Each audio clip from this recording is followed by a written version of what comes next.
Good morning. My name is Donna Fujioka,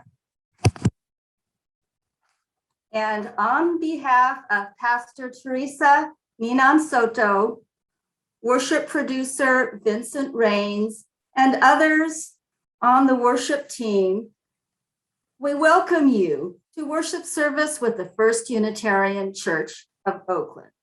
Please turn your camera off while we begin our service and light our chalice and candles. This will allow us to begin with a quiet space.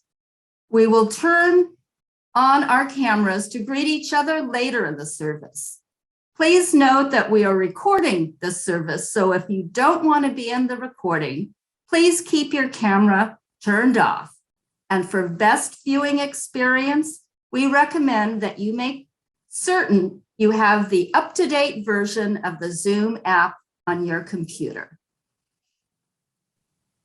Hello, my name is Dennis Rowcliffe. I'm a member of the Journey Toward Wholeness transformation team here at the First Unitarian Church of Oakland, and we are glad you are here with us this morning. We are an intentionally multi-generational, multiracial, multicultural, inclusive, and anti-oppressive religious community. You are welcome here. We invite you to fill out the guest connection card you will see a link to in the chat. We want to be able to support your exploration of what's available in our community that interests you, and to help you see how you might participate. And that's what the guest connection card is for. Welcome. Now, before we begin our worship service, Heidi Bailey will call the quarters. East, powers of air, we call to you and invite you to join us in this rite, to share your qualities with us. In love and truth, we bid you hail and welcome. South, powers of fire, we call to you and invite you to join us in this rite, to share your qualities with us. In love and truth, we bid you hail and welcome. West, powers of water, we call to you and invite you to join us in this rite, to share your qualities with us. In love and truth, we bid you hail and welcome. North, powers of earth, we call to you and invite you to join us in this rite, to share your qualities with us. In love and truth, we bid you hail and welcome. Hark, hear the songs, sweet Christmas songs, holiday cheer, solstice is near. Hanukkah songs, you'll sing along, me and Renee leading the way. Holiday concert, holiday music, virtual, yes, but lots of fun guests. Friday night, December 17th, Friday night, December 17th, this Friday night, 7 p.m., this Friday night. Come Zoom with us, use the same link, musical joy, bring your own drink. Come share the fun, Zoom. Today, we'll be distributing reminders by chat. You'll find details about attending the December meeting of the Board of Trustees and more if you download the PDF, and the link will be in your chat. And now for the lighting of the Congregational Chalice.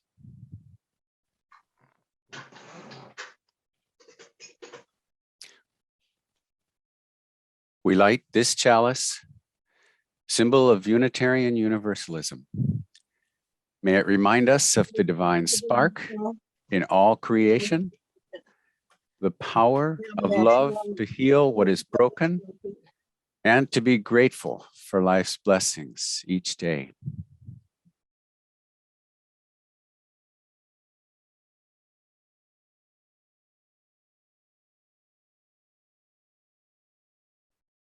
Now we light the Black Lives Matter candle. Black author Ta-Nehisi Coates is one of the writers for the next Superman movie. Just as Coates imagines contributing to the Superman canon, our vote today on whether to affirm the 8th principle of Unitarian Universalism gives us the possibility to make clear by our actions that Black people, Indigenous people, and people of color already belong and contribute to Unitarian Universalism. Today, when we light this Black Lives Matter candle, we affirm that Black people belong in our congregation, and creating an environment where Black people can thrive is our commitment. So may we live.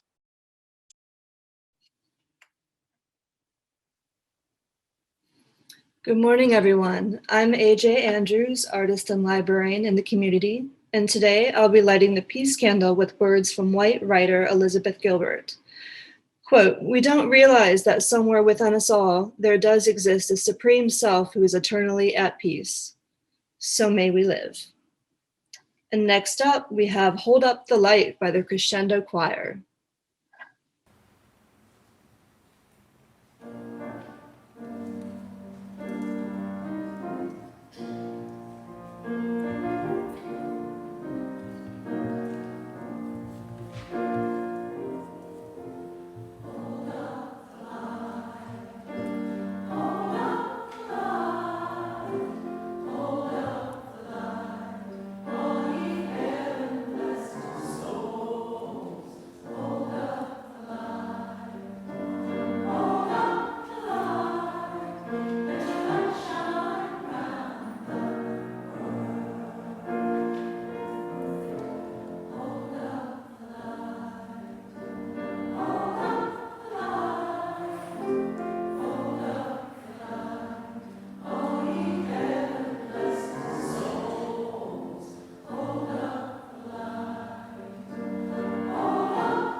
What a beautiful song. As we move forward, I invite you to pay attention to this chat with Jeff Melcher, our religious education transition coordinator, about the 8th principle. It'll kind of start mid-thought, but it's about what's up. Many times we have to make adjustments as we travel on our mutual spiritual path for justice. Knowing this, we make a better decision in each instance. We make decisions to guide our actions based on our values and our principles. This principle asks us to put our values into action in our own congregation and in the world around us. There's a really nice coloring page that I sent out by email, and it's the octoprinciple, the octopus of the 8 principles. And the children's version of the principles are very narrowed down. I really like how they just make it very clear. And the 8th principle on this sheet, build beloved community. Build is an action word. Free from racism and oppression. Build beloved community. Free from racism and oppression. I would love to have all the families print this out, have a conversation about what does it mean to build beloved community free from racism and oppression. We'll be having these conversations later throughout the year as well. One other little moment I want to just notice is that this weekend is the 73rd anniversary of the adoption of the United Nations Universal Declaration of Human Rights. Our congregation has a history with the United Nations.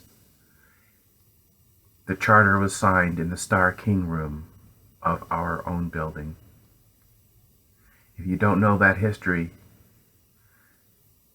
we can find a way to get that into your hands, into your minds, maybe even another coloring page.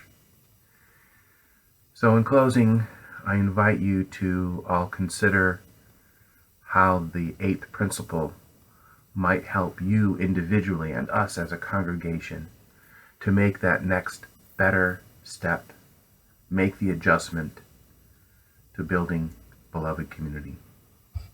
Thank you very much for this time with you. Spirit of life, we know. The radio tries to tell us it's the most wonderful time of the year, but for many people, they're not sure. We have many friends and family who are suffering from illness, loss, alienation. It's harder to find the joy. You've heard the names, community, spirit around us, in our hearts, and there are many more still. We pray for mercy, for healing, and rest for them. We also are in need of rest, depleted, discouraged, exhausted. Give us slowness. Help us to feel the joy. And help us to know that love is free, freely given, and can be freely received. Let our hearts and spirits rest specifically in that love, that it may bring healing to us all. We pray for our hearts to be lifted and our spirits to be lifted. And for all these things, we give thanks and say, Amen. I'm grateful today to introduce to you the Reverend Dr. Michael Tino, who is a Unitarian Universalist minister, both at the Unitarian Universalist Fellowship of Northern Westchester and the Church of the Larger Fellowship, coming to us today from New York to help us discuss what it means to vote for the 8th principle. So thank you, Michael, for being here with us today. And I'd like to begin our time with just those words from Edna St. Vincent Millay. You might have read them in your email. It's called Love is Not All, Sonnet 30. Love is not all.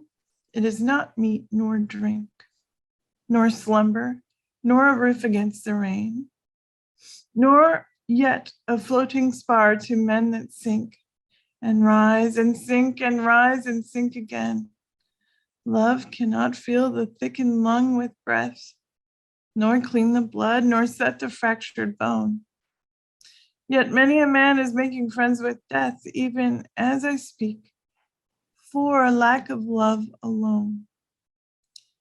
It may well be that in a difficult hour, pinned down by pain and moaning for release, or nagged by want past resolution's power, I might be driven to sell your love for peace, or trade the memory of this night for food.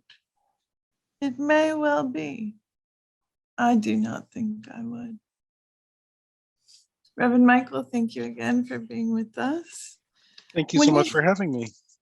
When you think about the eighth principle and voting for it, how do you distinguish that significance? It's a really good question. So when I think about the eighth principle, to me, and I love that poem that you shared, because what I heard in that poem was that love was necessary, but not sufficient, right? Love, we need love. We need love to create a better world. We need love to create a better community. We need love to create the world that we want to live in. But just love by itself won't do it, right? So the eighth principle asks us to engage in the actions that will, to understand the relationships that we need to build in order to accountably dismantle racism and other oppressions. And it names it as spiritual wholeness, right? That's the goal that the eighth principle is pointing us at, is spiritual wholeness. But it's asking us to do something. I loved the reflection a little while ago on the children's version of the eighth principle. I sometimes find the children's versions of our principles vexing, and sometimes I find them illuminating. And I notice that in that children's version, we are asked to build beloved community, right? So there's an action that we have to take. And the eighth principle asks us to commit ourselves to that building, to that work, to living the commitment that we make to be an intentionally anti-oppressive religious community, and not just saying the commitment. Yeah, thanks for that. In thinking about the difference between, considering it and voting for it, Mm-hmm. I think a lot about what it means to take an action that might not necessarily affect you directly. Although then I feel like that's the huge lie of white supremacy, right? I was going to say, if there's someone who's not affected by white supremacy culture, by racism, by systems of oppression in our midst, I have yet to meet them, because we're all affected in some way. We're all we're robbed of spiritual wholeness by those systems of oppression. Right. And even just the relationships inside that, right? Mm-hmm. I think a lot of times people frame, even when we talk about something like microaggressions, they frame it like, oh, you shouldn't hurt people's feelings. But it's more like on the other side of that hurt is a real friendship. Mm-hmm. Is a friendship where both people understand each other. And when we don't do the work to take the hurts out between ourselves, then it's not as, like we're talking about, not as whole as it could be, not as real as it could be. Yeah, and I think that's really the crux of this. And there's so many people who bristle at the word accountability. And I've read so many places where people are like, what does it mean that we're being asked to accountably, by our actions, that accountably dismantle racism and other oppressions? That's the wording in the eighth principle as we're considering it today, right now, in our congregations. What does that mean, right? And honestly, I think everybody understands what it is to be accountable to somebody else, right? what it is Yes. to be accountable for your promises, what it is. It's relationship building with a lens of power added on, right? So I have to be accountable to the people who have less institutional power than I do. Do you think some of that concern arises from people confusing accountability and punishment? Oh, I think absolutely, because I think that we're taught that to make mistakes is to be mistakes, right? That's another one of the great lies of white supremacy culture, right? Yeah. That to make mistakes is to be mistakes, and nothing could be further from the truth, right? We are not mistakes because we make mistakes. We all make mistakes because we're human beings, right? So mistakes give us an opportunity to form deeper relationships, to understand hurt, to understand repair, to understand reconciliation, and to do better the next time. I talk a lot with my child. I have an 8-year-old daughter, Hey, and wow. she's 8. If you can believe that already. She likes to apologize. She apologizes readily when she's made a mistake, and every time she does, I stop her and I say, "Do you understand what that means?"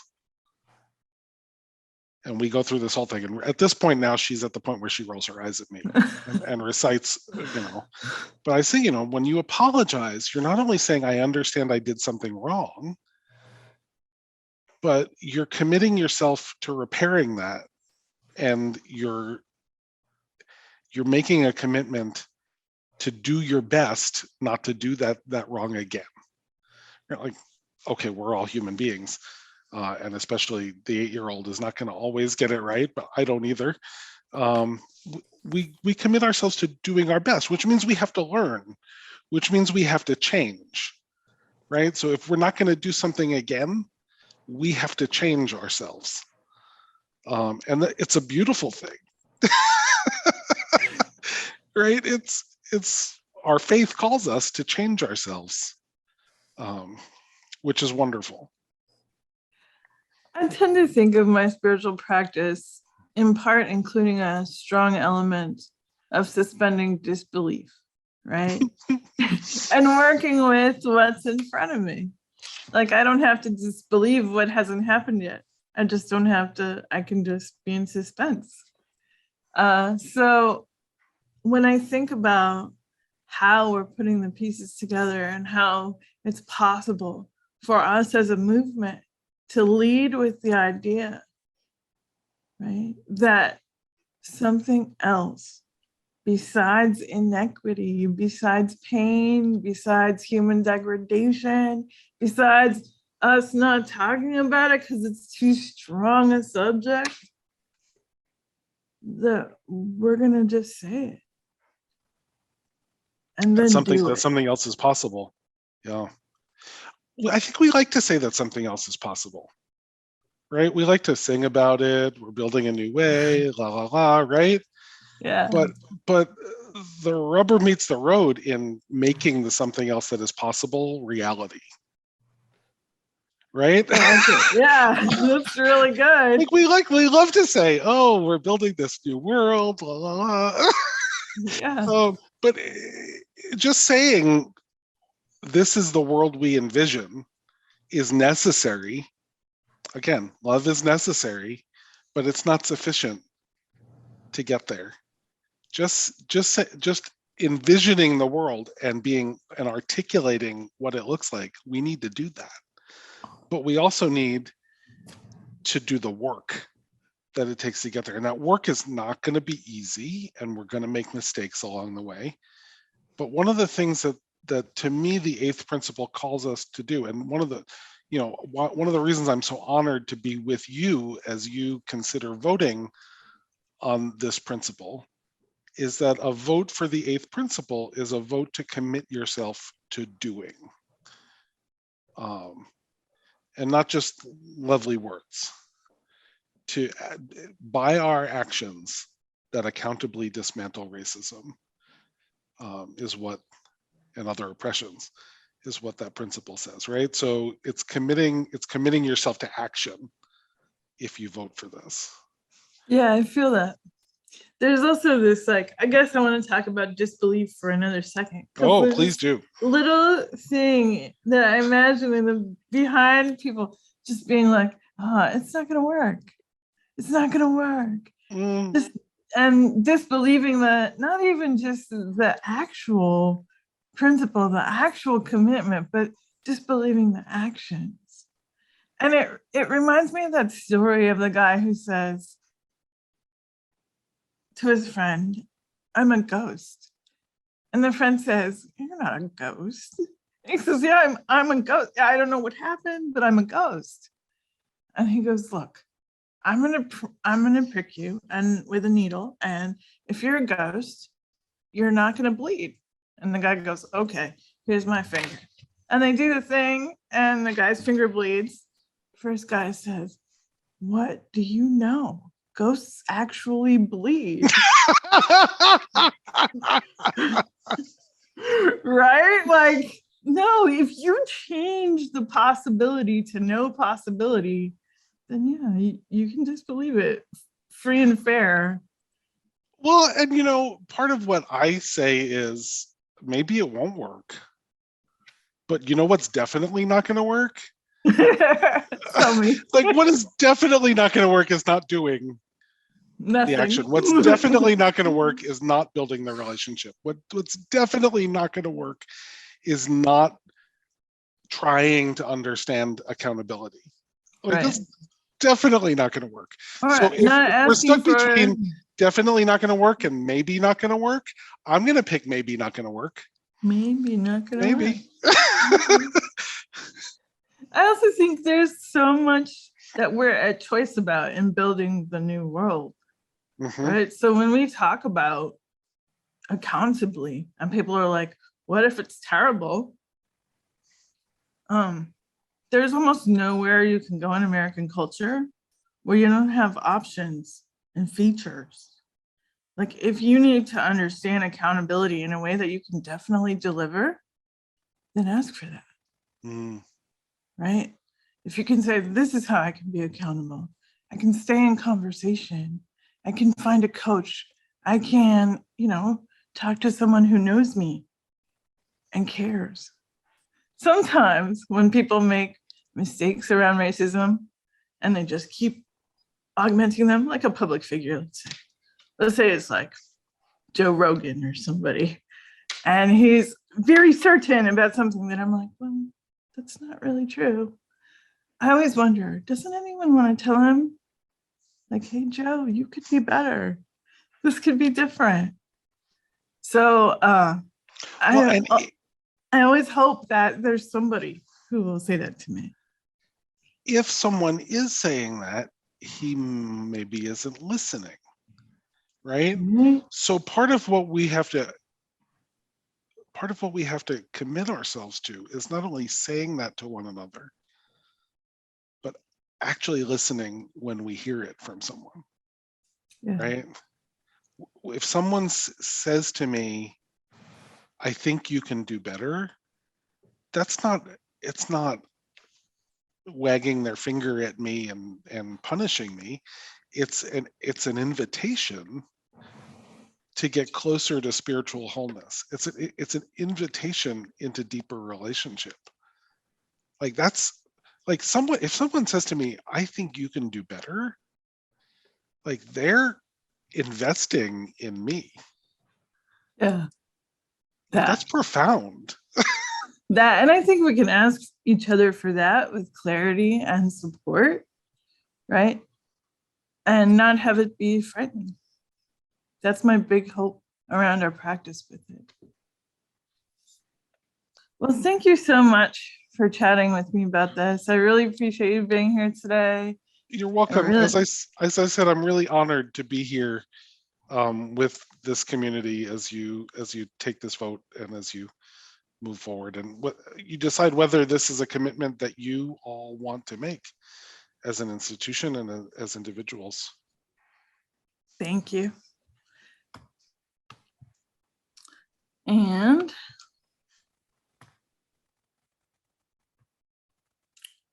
I'm going to go ahead and let you know that rather than a musical interlude today, there's going to be some sharing on stewardship. And then Claudia will lead us after the stewardship sharing in the words of congregational commitment. Hello, everyone. I'm Mary Lane, and I've been a part of your community for about 5 years. I first came to First Unitarian after the 2016 election, devastated by the results and what I thought they said about our nation and my belief in the human heart. I felt lost and hopeless, and then you, all of you, welcomed me in with love and faith that we could come together and do better. I keep coming to First Unitarian because every day I'm with you, any of you, I experience the presence of people with love in their hearts. So no matter what else I've seen in the world, as terrible as the world can be, and no matter what I've seen in myself, as flawed as I can be, you restore my faith in my own and our collective possibility. Speaking of flaws, one way the church has improved my life is the lesson I've learned to embrace imperfection. Forget your perfect offering. There is a crack in everything. That's how the light gets in. So we may struggle sometimes. We misunderstand one another. We make mistakes, but that's okay, because we will persist in our halting, uncertain, but resilient efforts to build the beloved community. And that's why I support First Unitarian Church of Oakland with my time and my dollars. I am a part of this community, and you probably are too, probably for longer than I've been. We have been here together in downtown Oakland for over 150 years, trying to do better for ourselves, our city, and our planet, with joy and love. These are tough times in a pandemic, but with all of us lifting up our community together, we will come back stronger and we will thrive. Thank you, Mary. That was wonderful. Now let's say our words of congregational commitment, which is lovely, to the work of the church, which is weaving a tapestry of love we call community. We dedicate ourselves, and these are offerings. Now, everyone, here's one of your favorite parts. Unmute yourself and say hello to everyone. Hello, everyone. Hi. Morning, everyone. Good morning. So good to see you. Morning. Great seeing you. Hi. Hello, everyone. Hi. Up there. There's my face. See all the pictures. Hey. Hi, Reverend Mary. Hi, Noemi. Hello, Hester. We prayed together. Hey, Heather. Hi, Emily. Hey, Dick. How have you been? Janet. Hi, Joseph. I haven't seen you in a while. Hey, Heather. Hi. There's Haley. Carol. Hey, Helen. Hi, Rev Mary. Hey, everyone. Hi, Dennis. Hi, Joe. Hi. Hi, Kevin. Love the service, Reverend Tito. Donna and George. Hi. Man. Lucia. Hi, Mark. Hi. Hi, Judith. Hi, Linda. Hi, Brenda. Kevin. Thinking today of words from ancestor Frances Ellen Watkins Harper.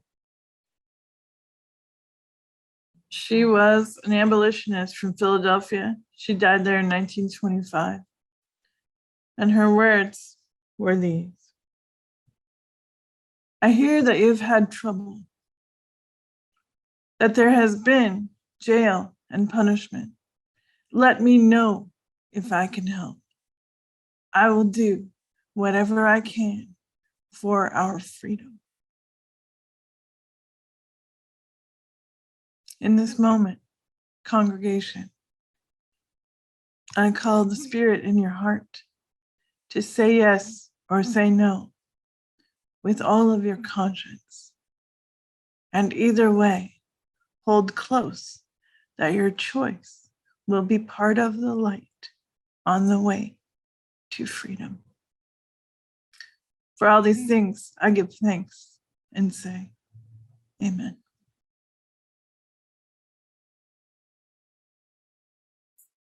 Amen. And yes, we have a vote tally. I can now tell you the outcome of the vote is 72 yeses, 99% in favor of the motion. The motion passes. Thank you all very much for participating. Woo-hoo! Right. Yay! Yay. Thank you. Congratulations, Congratulations. Church of Oakland. Congratulations. This is the Pat right ourselves thing. on the back and move forward in action. Yep. Oh, we give thanks for this precious day. We're all gathered here from far away for the time we share with love and care. Oh, we give thanks for this precious day. Oh, we give thanks for this precious day. We're all gathered here from far away for the time we share with love and care. Oh, we give thanks for this precious day. Oh, we give thanks for this precious day. We're all gathered here from far away for the time we share love and care. Oh, we give thanks for this precious day.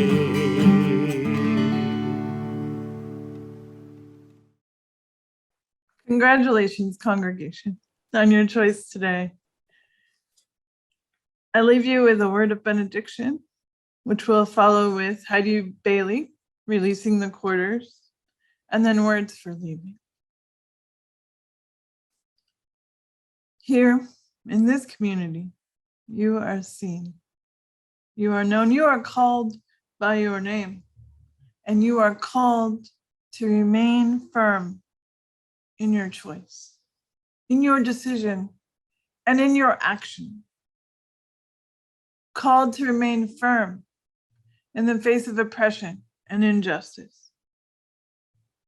As you remain firm, you go into the world. Enliven your hope. Show the direction in which we move. Renew your belief in the possible because you have made it possible. As you go today, embrace your commitment as your strength. Embrace your community as your resource. Go in love, return in joy. Thank you, Heidi. Powers of the north, west, south, and east, stay if you can, go if you must. Thank you for being with us in this circle. Blessed be. We thank you for joining us and sharing your qualities with us in this rite. And with love and joy and thanks, we bid you hail and farewell.